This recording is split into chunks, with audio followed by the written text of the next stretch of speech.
दुनिया मध्य सर्वश्रेष्ठ व्यक्ति, ये मेरा सोच। আমি যদি দেখে অন্যকে তার জায়গায় বসিয়ে দিই, আমি কিভাবে আমার নার্স বোন থেকে সেই পারদর্শিতা পাবো? পারদর্শিতা তখনই পাবো যখন আমি তাকে শ্রেষ্ঠত্বের উপহার দেব। তাই যেটা থেকে আমি শুরু করেছিলাম যে রেফারেল যাতে না হয়, সেদিকে ত্রিপুরার স্বাস্থ্য ব্যবস্থা কাজ করেছে, তার প্রমাণ রয়েছে আমার কাছে। আর সঙ্গে সঙ্গে আমার সমস্ত নার্সেস বোনদেরকে বলবো, এখান থেকে যারা যারা নার্সেস বোনেরা আছেন, এখানে আমার প্রথম শুরুয়াতে বক্তব্য রেখেছে দিদি, এখানে ছিলেন, কই গেছে শর্মা?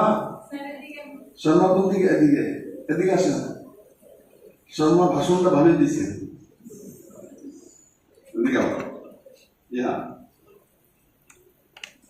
नजदीक डरता क्यों मुझे?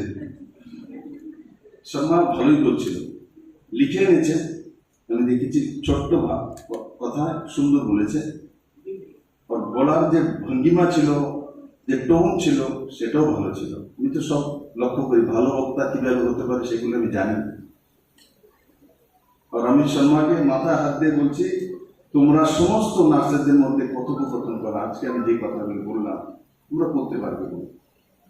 আমার এই জিনিসটা চাই আপনাদের কাছ থেকে, যে কেউ হসপিটালে এসছে যাতে আমার নার্সেসদেরকে না বলে, না উনি তো দেখতে পারে না, আমরা দিকে চায় না, দেখতে এমন জানা, এগুলো যাতে ত্রিপুরাতে না থাকে। কষ্ট হবে, সরকারি হসপিটালে প্রচুর পেশেন্ট থাকে, আর কষ্ট করলেই চেষ্টা মেলে, বলে তো, তাই না? যে কষ্ট না করে তার জীবনে সাকসেসই আসতে পারে না, জীবনও সাকসেস আসবে না। যে কষ্ট করবে তার এই জীবনে সাকসেস আসবে।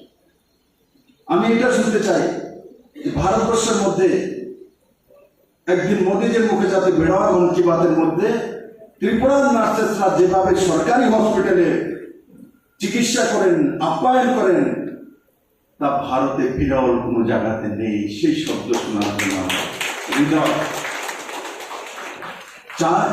আমি আশা করি আপনারা সেই কাজগুলো করতে সম্পূর্ণ সক্ষম হবেন, কারণ এই ভূমি ত্রিপুরেশ্বরী মায়ের পবিত্র ভূমি। এই মায়ের ভূমি, ত্রিপুরেশ্বরী মা ও মহিলা কালী মা, তার ভূমি। তা নিশ্চিত আমার মহিলা বোনেরা সেটা করে দেখাবে। আর